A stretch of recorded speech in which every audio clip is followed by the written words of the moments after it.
안녕하십니까. 후후한의원 이정태 원장입니다. 이번 시간은 나이가 들면 발기부전은 당연한 걸까? 라는 주제로 강의를 진행해 보도록 하겠습니다.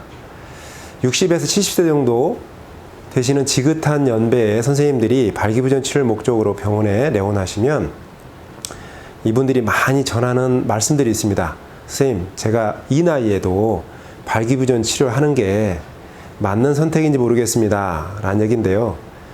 이런 말씀 이면에는 지금 나이가 내가 많고 발기부전은 당연한 건데 내가 지금 그런 당연한 사항을 억지로 좀 회복하려고 노력하는 것이 맞는 건지 모르겠다라고 하는 그 내용을 좀 담고 있습니다. 그러니까 요 생각들 안에는요, 나이가 들면 발기부전은 당연한 거야 라는 생각이 담겨 있는 거죠. 오늘은 이제 그 부분을 말씀드리고 싶은 건데, 결론을 좀 먼저 오늘은 말씀을 좀 드리고 시작할까 하는데요. 자, 나이가 들면 발기부전이 당연한가? 그렇지 않습니다. 발기가 약해지는 것은 당연한 변화입니다. 그러나 성관계가 어려울 정도로 발기가 아예 안 되는 건 연령이 높아지더라도 당연한 결과가 아닙니다. 그래서 그 부분을 말씀드리려고 하는데, 연령이 높아지시면 점점 많아지면 노화라는 게 진행이 되고 뇌와 혈관 등이 노화에 따른 변화가 발생하죠. 그렇기 때문에 발기 등은 자연스럽게 약화되는 문제를 경험하게 됩니다. 세 가지 정도의 변화를 생기는데, 첫 번째는 이제 강직도죠. 단단한 수준이 떨어집니다. 그래서 삽입을 할 때 실제로 충분한 정도의 단단함이 없어서 성관계에 실패하는 정도로 강직도가 약해지기도 하죠. 그 다음에 유지 시간이 짧아집니다. 어떤 성적 자극에 대해서 뇌에서 오랜 기간 동안 충동과 흥분을 느끼고 또 유지할 수 있어야 되는데, 이런 부분들이 점점 약화되다 보니까 발기 유지 시간도 좀 짧아져서 애무가 좀 길어진다든지 또 삽입 시간이 좀 길어진다든지, 그러면 중간에 이제 발기가 좀 어려워지는 문제들을 조금씩 경험하게 됩니다. 그리고 성적인 욕구 자체가 많이 줄어들게 되죠. 욕구가 줄어들기 때문에 관계 빈도가 점점 줄어듭니다. 그리고 관계할 수 있는 그 관계와 관계 사이의 인터벌이 길어질 수밖에 없는 그런 특징들이 좀 있죠. 자, 발기의 변화는요, 크게 보면 두 가지 변화로 요약을 할 수 있습니다. 하나는 약해지는 거, 발기가 약해지는 거.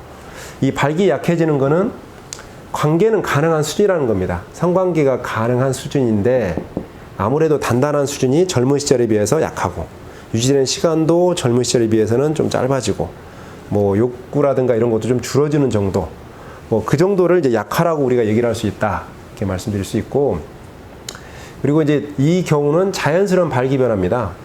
자연스러운 발기 변화이기 때문에 생리적인 변화라고 볼 수 있습니다. 그리고 이제 또 하나는 발기가 아예 안 되는 수준이죠. 그걸 이제 발기부전이라고 합니다. 발기부전은 성관계를 할 수가 없는 수준, 성관계가 불가능한 수준을 이제 발기부전이라고 할 수 있는데, 이 상태는 질병 상태입니다. 약해지긴 했지만 관계가 가능한 수준은 이 생리적인 수준으로 우리가 이해할 수 있지만, 발기가 아예 안 되는 수준은 질병 상태고요. 우리가 이런 걸 이제 병리적 변화라고 이렇게 보는 겁니다. 자, 그러면 어느 정도까지를 생리적인 변화고 어느 정도까지를 병리적인 변화로 볼 수 있는 건지 그 기준이 있어야 됩니다. 그래서 그 기준을 좀 말씀드려 볼까 하는데요. 그 생리적인 변화, 내가 이 정도까지는 성관계가 가능하다면 이 나이에는 보편적인 수준의 내가 성능력을 유지할 수 있다, 유지한 것이다 라고 판단할 수 있는 그 기준을 좀 말씀을 드리면, 50대의 경우는 일주일에 1회 정도의 성관계는 실패 없이 충분히 가능해야 됩니다. 어떤 약물이라든가 이런 거 의존 없이도 충분히 가능한 정도가 되어야 나는 건강한 수준의 발기 능력을 확보하고 있다라고 말씀을 하실 수 있고, 60대인 경우에는 약 열흘 정도, 보통 이제 9일이나 10일에 한 번 정도 관계했을 때 실패 없이 무난하게 성관계가 가능하실 수 있다라고 하면 그게 60대에 갖는 보편적인 건강한 수준의 발기 능력이다라고 말씀드릴 수 있고요. 70대인 분들은 약 15일 정도, 이 15일 정도의 한 차례 정도는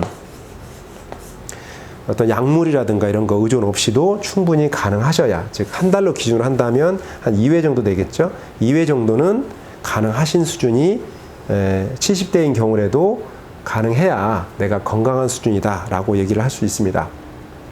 이 수준에 떨어진다면 내가 70대이지만 나는 한 달에 한 번 하는 것도 버겁습니다 라고 한다면 그분은 70이기 때문에 당연하게 그렇게 나빠진 게 아니라 70인 기준으로 보셔도 발기가 많이 떨어진 병리적인 변화에 지금 직면하신 분이다 라고 말씀을 줄 수 있는 거고요.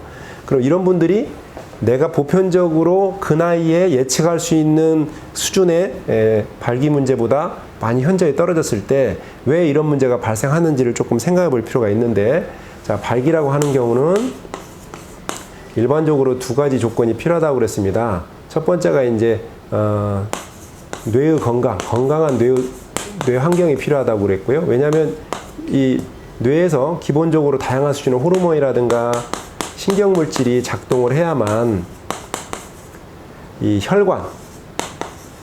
혈관을 자극할 수 있게 되고, 또 여기서 혈관이 건강해야만 확장을 할 수 있습니다.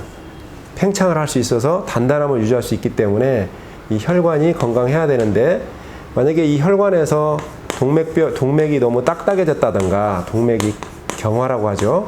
동맥경화, 동맥이 딱딱해졌던가, 아니면 동맥벽에 어떤 염증성 변화가 있다거나, 또는 동맥벽에 손상이 있다거나, 이렇게 되면 뇌에서 신호를 충분히 낸다 하더라도 혈관 확장이 충분하지 않기 때문에 발기가 어려울 수 있겠죠. 그러니까 내가 나이가 있지만 보통 기준이 되는 생리적인 수준 미만으로 내 능력치가 떨어졌다고 그러면 나는 이 뇌의 건강이 현저히 떨어졌을 가능성이 높고, 또는 이 혈관의 건강이 많이 나빠졌을 가능성이 있다라고 보셔야 되고요.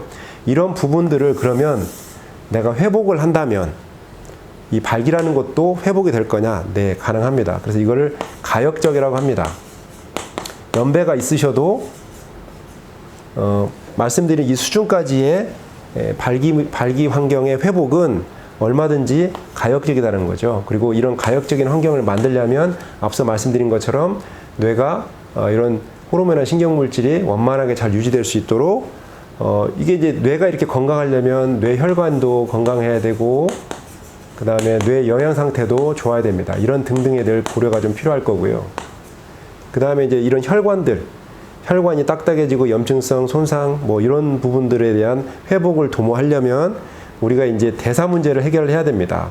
즉 당뇨가 있는 어르신들 같은 경우는 당뇨의 관리가 철저히 되셔야 되고, 그 다음에 고혈압 있는 분들은 고혈압의 원인이 되는 뭐 복부지방이라든가 또는 짜게 먹는다든가, 그 다음에 이제 그 혈관벽이 딱딱해지는 문제라든가 이런 부분들을 개선할 수 있는 노력을 좀 필요하고요. 그 다음에 뭐 고지혈증,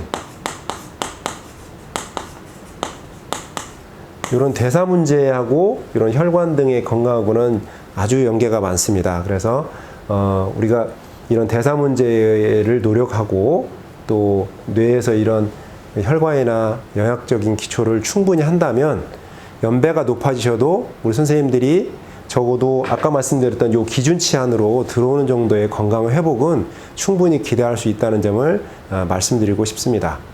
자, 오늘은 나이가 들면 발기부전이 당연한 걸까? 그렇지 않다는 점을 설명을 좀 드렸습니다.